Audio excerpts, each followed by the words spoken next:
Hello viewers, কেমন আছেন সবাই? আশা করি অনেক ভালো আছেন। ভিউয়ার্স, আমরা শিখছিলাম মাইক্রোসফট অফিস ওয়ার্ডের কাজ। তো ভিউয়ার্স, আমরা মাইক্রোসফট অফিস ওয়ার্ডের বেশ কিছু কাজ ইতিমধ্যে শিখেছি। তো আমরা হোম মেনু বারের কাজ শেষ করে ইনসার্ট মেনু বারের কাজ শিখছিলাম। তো আমরা গত ক্লাসে ইনসার্ট মেনু বার টেবিলে কিছু কাজ দেখছি। তো টেবিল সম্পর্কে আরো বিস্তারিত আজকে আমরা জানবো। তো ভিউয়ার্স, আমাদের কাজ শুরুর আগে অবশ্যই আমাদের একটা রিকোয়েস্ট, অবশ্যই চ্যানেলটি সাবস্ক্রাইব করবেন, পাশে থেকে বেল আইকনটি বাজিয়ে দিবেন, যাতে নতুন নতুন ভিডিও আপলোড দিলে পরে খুব সহজে আপনারা নোটিফিকেশন পেতে পারেন। তো ভিউয়ার্স, আমি আশা করি যারা ভিডিওগুলো কন্টিনিউ দেখবেন তারা 100% কাজগুলো শিখতে পারবেন। তো ভিউয়ার্স, কথা না বাড়িয়ে এখন আমরা শুরু করব আমাদের আজকের কাজ। তো ভিউয়ার্স, কাজ করতে হলে প্রথমত আমরা যাব হচ্ছে মাইক্রোসফট অফিস ওয়ার্ডটা ওপেন করব। মাইক্রোসফট অফিস ওয়ার্ড ওপেন করার পর আমরা ইনসার্ট মেনু বারে যাব। তো ভিউয়ার্স, গতদিন আমরা এই টেবিলের কাজ দেখেছি। তা আমরা টেবিলের কাজটাকে সেটা আগে জেনে নিই। টেবিল হচ্ছে ডকুমেন্টে যখন আমাদের কোনো শখের প্রয়োজন হবে তখন আমাদের টেবিল নিতে হবে, অর্থাৎ ডকুমেন্টে যখনই আমাদের কোনো শখের প্রয়োজন হবে তখন আমাদেরকে টেবিলটা ব্যবহার করতে হবে। তো গতদিন আমি টেবিলের ব্যবহার দেখেছি, টেবিলটা কিভাবে নিতে হয় সে কিছু দেখাচ্ছি। তা জাস্ট আজকে আমরা একটা টেবিল নেব।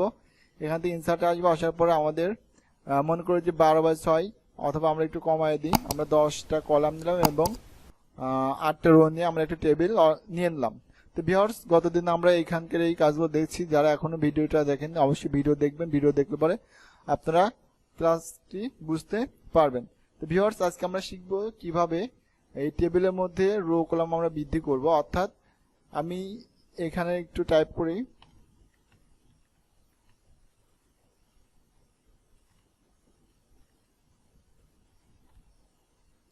ভিউয়ার্স দেখতে পাচ্ছেন যে আমরা এখানে বেশ কিছু ঘরে টাইপিং করছি। তো এখন মনে করেন যে এরকম ভাবে আপনি পুরো শীট জুড়ে কাজ করছেন, কাজ করবার দেখতে পাচ্ছেন যে আপনার এখানে কয়েকটা ঘরে কাজ করা বাদ আছে, অর্থাৎ আপনাকে আরো কয়েকটা ঘর বৃদ্ধি করতে হবে। এখন এক্ষেত্রে আপনি কিভাবে রো বা কলাম বৃদ্ধি করবেন সেটা এখন আমরা দেখব। তো ভিউয়ার্স, টেবিলে রো কলাম বৃদ্ধি করতে হলে পরে আমাদের যে বিষয়টা জানতে হবে সেটা হচ্ছে আমি কোথায় বৃদ্ধি করব। তো সাপোজ আমি হচ্ছে এই 6 আর 3 এই দুইটার মধ্যে আমি একটা কলাম বৃদ্ধি করব। তো কলামটা বৃদ্ধি করতে হলে পরে আমরা দুই পাশে যে কোনো একটা পাশের ঘরটাকে মাউসে কার্সার রাখবো, রাখার পর মাউসের রাইট বাটনে ক্লিক করব। ক্লিক করার পর ভিউয়ার্স আমরা এখান থেকে জাস্ট ইনসার্টে যাব। ইনসার্টে আসার পর ভিউয়ার্স দেখতে পাচ্ছেন যে এখানে আমাদের insert column to the left, insert column to the right, অর্থাৎ আমি কলামটা বাম পাশে না ডান পাশে বৃদ্ধি করব। তো ভিউয়ার্স, আপনি যদি মাউসের কার্সারটা বাম ঘর রাখেন সেক্ষেত্রে আপনি ডানে বৃদ্ধি করতে চান সেক্ষেত্রে আপনি অবশ্যই রাইট করবেন, যদি বাম ঘর রাখেন, যদি বামে বৃদ্ধি করেন সেক্ষেত্রে আপনি লেফট করতে পারেন। তো ভিউয়ার্স, আমি ঘরটা বৃদ্ধি করব কোন দিকে? ডান দিকে, অর্থাৎ আমি যে ঘরটায় মাউসের কার্সারটা রাখছি আমি ডান দিকে বৃদ্ধি করতে যাচ্ছি। আমি মাউসের কার্সার রাখছি 3-এর ঘরে বৃদ্ধি করবো 6 ঘরের দিকে, সেক্ষেত্রে আমি ডানে বৃদ্ধি করতে যাচ্ছি। সো আমি ইনসার্টে যাব, যাওয়ার পরে insert column to the right, অর্থাৎ রাইটে ক্লিক করলে আমার ডান পাশে একটা কলাম বৃদ্ধি হয়ে যাবে। Insert right. ভিউয়ার্স দেখতে পাচ্ছেন যে আমার কিন্তু এখানে অলরেডি একটা কলাম চলে আসছে। তো ভিউয়ার্স, এরকম ভাবে আপনি কলাম বৃদ্ধি করতে পারবেন। এরপর আমি দেখবো কিভাবে এই দুইটা ঘরের মধ্যে আমি রো বৃদ্ধি করব, অর্থাৎ কলাম বৃদ্ধি হয় ডানে বামে আর রো বৃদ্ধি হচ্ছে উপর নিচ। সেক্ষেত্রে আমি দুই ঘর যে কোনো একটা ঘর সিলেক্ট করব। আমি নিচের ঘরটা সিলেক্ট করলাম, রাইট বাটনে ক্লিক করবো, ক্লিক করার পর জাস্ট ইনসার্টে যাবো। ভিউয়ার্স দেখতে পাচ্ছেন যে এখানে ইনসার্ট রো অ্যাভব আর রো ব্ল, অর্থাৎ যদি আমি এখান থেকে অ্যাভব করি তাহলে উপরের দিকে ঘরটা বৃদ্ধি হবে, আমি যদি ব্ল করি তাহলে সেক্ষেত্রে রোটা বৃদ্ধি হবে নিচের দিকে। তো ভিউয়ার্স, আমি এখান থেকে অ্যাভব করে দেবো যাতে আমার রোটা উপরের দিকে বৃদ্ধি হয়ে যায়। তো ভিউয়ার্স দেখতে পাচ্ছেন আমি কিন্তু এখানে রো কলাম দুটাই বৃদ্ধি করছি। তো এখন আমি চাচ্ছি যে বৃদ্ধিকৃত রো কলাম আমি রাখবো না, অর্থাৎ আমি দুইটাই ডিলিট করে দেবো। সেক্ষেত্রে ভিউয়ার্স জাস্ট আমি কলামের ঘরে আসবো, রাইট বাটনে ক্লিক করবো, ক্লিক করার পরে এখান থেকে ডিলিট সেলে যাবো। ডিলিট সেলে আসলে ভিউয়ার্স দেখতে পাচ্ছেন এখানে ডিলিট এন্ট্রি রো কলাম চাচ্ছে। তো আমি যেহেতু প্রথম কলামটা সিলেক্ট করি সেক্ষেত্রে আমি জাস্ট কলামের ঘরে কার্সার রেখে ওকে করলে পর আমার কলামটা ডিলিট হয়ে যাবে এবং রোর ঘরে কার্সার রাখবো, রাইট বাটন ক্লিক করবো, delete cells, delete entry row, এরপর ওকে করলে ভিউয়ার্স দেখতে পাচ্ছেন যে আমার রোটা ডিলিট হয়ে গেছে।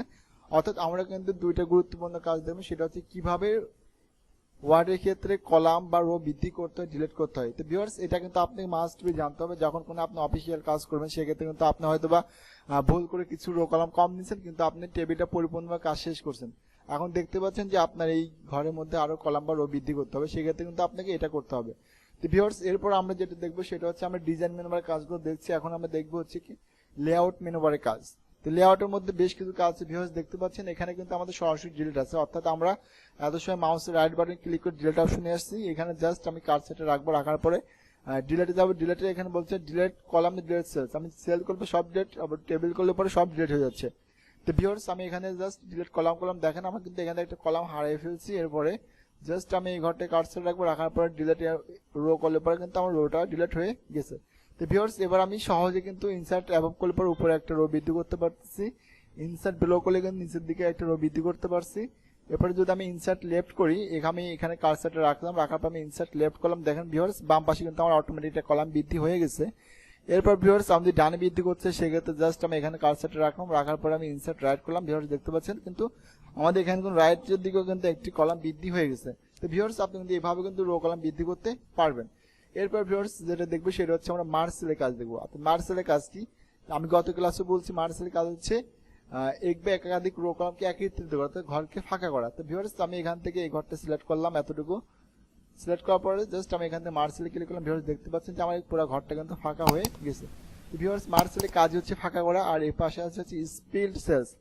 স্পিল্ড সেলস এর কাজ হচ্ছে ফাঁকা কিন্তু রো কলাম আগের অবস্থায় ফ্রি নিয়ে আসে। এই জন্য ভিউয়ার্স আমরা এই ঘরটা কার্সার রাখবো, কার্সার রাখার পরে জাস্ট এখানে স্পিল্ড সেলস আসবো। তো স্পিল্ড সেলস আসার পর ভিউয়ার্স আপনাকে যেটা করতে হবে সেটা হচ্ছে আপনি এখান থেকে কয়টা কলাম এবং কয়টা রো মার্সেল করছেন সেই সংখ্যাটা আপনাকে এখানে দিয়ে দিতে হবে। তো ভিউয়ার্স আমাদের এখানে কলাম ছিল একটা দুইটা কলাম ছিল, তাহলে এখানে 2 থাকবে, এখানে 2 থাকবে। আর রো ছিল কয়টা ভিউয়ার্স দেখেন এখানে একটা টেকনিক আছে, আমাদের এখানে রো ছিল 1 2 3 4 5 6 7টা, আমি দেখছি এখানে 7টা রো ছিল। এখন হয়তো আপনি জানেন না এখানে কয়টা রো ছিল, সেক্ষেত্রে আপনি জাস্ট করবেন কি এই নাম্বার অফ রো ঘরে আসে আপনি জাস্ট উপর থেকে রোটা বৃদ্ধি করেন। দেখেন ভিউয়ার্স আমার কিন্তু 7-এর অধিক রো কিন্তু আর এখানে নিচ্ছে না। তার মানে কি আমি যদি রোটা মনে নাও রাখতে পারি সেক্ষেত্রে কিন্তু আমি এখান থেকে জাস্ট ক্লিক করলে কিন্তু আমার রোটা অটোমেটিক চলে আসবে। এরপর ভিউয়ার্স জাস্ট আপনি এখান থেকে ওকে করে দেন, ওকে করলে কিন্তু আপনার ঘরটা আগের অবস্থায় ফিরে আসবে। তো ভিউয়ার্স খুব সহজে কিন্তু আপনি মার্সেল এবং স্পিল্ড সেলস করতে পারবেন। এরপর ভিউয়ার্স যেটা আমরা দেখবো সেটা হচ্ছে স্পিল্ড টেবিল। তো স্পিল্ড টেবিলের কাজ কি ভিউয়ার্স, স্পিল্ড টেবিলের কাজ হচ্ছে আমি চাচ্ছি যে এই যে টেবিলটা, এই টেবিলটা আমি সেপারেট করবো, অর্থাৎ পার্ট পার্ট আমি ভেঙে ভেঙে খন্ডে খন্ডে খণ্ডিত করবো। এই ক্ষেত্রে ভিউয়ার্স জাস্ট আপনি যেখান থেকে খণ্ডিত করবেন তার নিচে কার্সারটা রাখবেন, কার্সারটা রাখার পরে আপনি এখানে স্পিল্ড টেবিলে ক্লিক করবেন। দেখেন ভিউয়ার্স আমার কিন্তু টেবিলটা পার্ট বাই পার্ট কিন্তু ভেঙে যাচ্ছে। আমি যদি আবার এখানে রাখি, এখানে কি স্পিল্ড টেবিল কিরকম ভিউয়ার্স দেখতে পাচ্ছেন আমার কিন্তু টেবিলটা পার্ট বাই পার্ট ভেঙে যাচ্ছে। তো ভিউয়ার্স আপনি যদি টেবিলটা পুনরায় আগের অবস্থায় ফিরে নিয়ে আসতেন, অর্থাৎ আগে যেরকম অ্যাডজাস্ট করা ছিল, সেক্ষেত্রে জাস্ট আপনি কিবোর্ড থেকে কন্ট্রোল জেড দিবেন, কন্ট্রোল জেড দিলে কিন্তু ঘরটা আবার আগের অবস্থায় ফিরে আসবে। তো ভিউয়ার্স এখানে হাইট ওয়ার্ড যেটা আছে আপনি চাইলে পরে হাইট করলে পরে দেখেন আপনি হাইট বৃদ্ধি করলে এই ঘরটার অর্থাৎ এই ঘরটার হাইটের জায়গা বৃদ্ধি পাচ্ছে। আপনি যদি এখানে ওয়াইড বৃদ্ধি করেন সেক্ষেত্রে কিন্তু দেখেন ওয়াইডে কিন্তু ঘরটা বৃদ্ধি পাচ্ছে। তো ভিউয়ার্স এগুলো এখানে অটো ফিট করা থাকে, যতটুকু থাকবে আপনি ততটুকু রাখবেন, আমরা এগুলো কমায় দিই। ভিউয়ার্স এরপর আমরা যেটা দেখবো সেটা হচ্ছে ডিস্ট্রিবিউট রো। ডিস্ট্রিবিউট রোর কাজ হচ্ছে ডিস্ট্রিবিউট কলাম, এগুলো আসলে আমাদের খুব একটা প্রয়োজন হয় না, জাস্ট আমরা এগুলো না দেখলেও চলবে। ভিউয়ার্স এখন আমরা দেখবো টেক্সট অ্যালাইনমেন্ট। টেক্সট অ্যালাইনমেন্টের কাজটি আমি ঘরটা একটু বড় করে তো বোঝানোর ক্ষেত্রে আপনাদের সুবিধা হবে, আমি এই ঘরটা একটু বড় করলাম। তো ভিউয়ার্স আমি এখানে জাস্ট 1 2 3 4 অর্থাৎ দেখেন ভিউয়ার্স আমি কিন্তু এখানে কিছু সংখ্যা টাইপ করছি। তা আমাদের সংখ্যাগুলো কিন্তু আছে ঘরের একদম উপরের দিকে। তা আমি চাচ্ছি যে আমার সংখ্যাগুলো আমি ঘরের মাঝামাঝি পজিশনে নিয়ে আসবো। এখন মাঝামাঝি পজিশনে নিয়ে আসতে হলে আপনি কি করতে হবে ভিউয়ার্স দেখেন আমি জাস্ট সংখ্যাগুলো সিলেক্ট করবো, সিলেক্ট করার পরে আমি যদি এটা এখানে নিয়ে আসি তাহলে এটা থাকবে উপরের দিকে মাঝে। আর আপনি যদি ঘরের এই মাঝামাঝি পজিশনে নিয়ে আসতে চান সেই ক্ষেত্রে আপনাকে যেটা করতে হবে আপনি এখান থেকে অ্যালাইনমেন্টে এই মিডিলে ক্লিক করেন, অ্যালাইনমেন্ট সেন্টার ক্লিক করলে পর ভিউয়ার্স দেখতে পাচ্ছেন এরকম ঘরের মাঝামাঝি চলে আসছে। তা আপনি এখান থেকে ডানে বা মাঝে সব দিকে কিন্তু আপনি করতে পারবেন। এরপর ভিউয়ার্স যেটা এখানে দেখবেন সেটা হচ্ছে টেক্সট ডিরেকশন। টেক্সট ডিরেকশনের কাজ হচ্ছে লেখাগুলোকে খাড়া করা, অর্থাৎ আড়াআড়ি বা খাড়া করতে পারবেন আপনি। তো টেক্সট ডিরেকশন ক্লিক করে ভিউয়ার্স দেখতে পাচ্ছেন লেখাগুলো কিন্তু আমার এখানে আড়াআড়ি অর্থাৎ খাড়া হয়ে যাচ্ছে। ভিউয়ার্স এরকম ভাবে কিন্তু খুব সহজে কিন্তু আপনি টেক্সট ডিরেকশনের কাজটা করতে পারবেন। এরপর ভিউয়ার্স সেল মার্জিন প্রয়োজন আছে, এখানে শর্টটা আমাদের না দেখলেও চলবে। তো ভিউয়ার্স এই হচ্ছে টেবিলের মধ্যে গুরুত্বপূর্ণ কাজ। তো আমি আশা করি যে টেবিলটা আপনারা বুঝছেন এবং বাসায় বেশি বেশি প্র্যাকটিস করবেন। তো ভিউয়ার্স ভিডিওর শেষ করার আগে আরো কিছু আমি আপনাকে তথ্য দিচ্ছি, সেটা হচ্ছে আপনি চাচ্ছেন যে এই যে একটা কলাম, তো এই কলামের মধ্যে আপনি 3টা রো বা 4টা রো বা 2টা কলাম আপনি এর মধ্যে বৃদ্ধি করতে যাচ্ছেন। সেক্ষেত্রে জাস্ট আপনি 2টা প্রসেস ইউজ করতে পারেন। একটা হচ্ছে আপনি ডিজাইনে যাবেন, ডিজাইনে যাওয়ার পরে জাস্ট ড্র টেবিলটা ইউজ করে আপনি চাইলে পরে এখানে আপনার প্রয়োজন মতো ইচ্ছা মতো ছকগুলো আপনি দিতে পারবেন। তো ভিউয়ার্স এটা অসুবিধা হচ্ছে আপনি যদি ছকগুলো দেন সেক্ষেত্রে আপনার ছকগুলোর মাপ মানে প্রত্যেকটি ছকের মাপ সমপরিমাণ হবে না। যদি আপনি প্রত্যেকটি ছকের মাপ সমপরিমাণ করতে চান সেক্ষেত্রে জাস্ট আমরা এই ঘরটায় কার্সর রাখবো, আমরা ড্রয়ার টেবিলটা উঠিয়ে দিলাম, আমরা এই ঘরটায় কার্সর রাখলাম, রাখার পরে আমরা জাস্ট লেআউটে যেতে পারি, যাওয়ার পরে আমরা স্পিল টেবিলে ক্লিক করব। সরি ভিউয়ার্স আমাদের একটু মিস্টেক হয়েছে, আমরা জাস্ট এখানে লেআউটে আসবো, আসার পরে আমরা এখান থেকে স্পিল সেলসে ক্লিক করবো। ভিউয়ার্স দেখেন এখানে স্পিল সেলসে ক্লিক করার পরে আপনি এখন এখানে ইচ্ছা মতো রো কলাম কিন্তু দিতে পারবেন।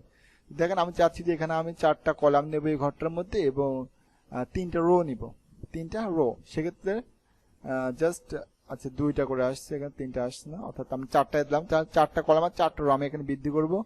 এরপর ভিউয়ার্স জাস্ট আপনি এখানে ওকে করবেন, করলে ভিউয়ার্স দেখতে পাচ্ছেন এর মধ্যে কিন্তু আমাদের 4টা কলাম এবং 4টা রো অলরেডি বৃদ্ধি হয়ে গেছে।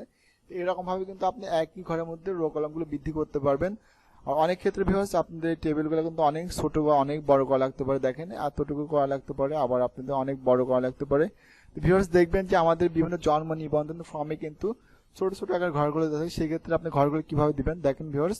এক্ষেত্রে আমরা যেটা করতে পারি, আমরা এখানে যাব, টেবিলে যাব, জাস্ট আমরা এই ঘরটা নিলাম। একবার ভিউয়ার্স আমি চাচ্ছি যে ঘরগুলো আমি একেবারে ছোট ছোট করে দেবো, সেক্ষেত্রে জাস্ট আপনি করে দেন। দেখেন ভিউয়ার্স ঘরগুলো কিন্তু আমাদের একেবারে ছোট ছোট হয়ে গেছে, আর বড় করতে চাইলে আপনি কিন্তু বড় করতে পারবেন। তো ভিউয়ার্স এরকম ভাবে কিন্তু আপনি টেবিলের ব্যবহার বিভিন্ন ক্ষেত্রে করতে পারবেন। তা আমি আবারও বলছি যে আপনাদের অফিসিয়াল কাজের টেবিল কিন্তু খুবই গুরুত্বপূর্ণ, যে কারণে আপনি টেবিলের কাজটি ভালোভাবে শিখতে হবে। তো ভিউয়ার্স আশা করি যে ভিডিওটি আপনাদের ভালো লাগছে, যদি ভিডিওটি ভালো লেগে থাকে অবশ্যই চ্যানেলটি সাবস্ক্রাইব করবেন, যাতে নতুন নতুন ভিডিও দিলে আপনার ভিডিও নোটিফিকেশন পাতে পারেন এবং নিজেরাও উপকৃত হতে পারেন। তো ভিউয়ার্স আজ এই পর্যন্ত, সবাই ভালো থাকবেন, সুস্থ থাকবেন।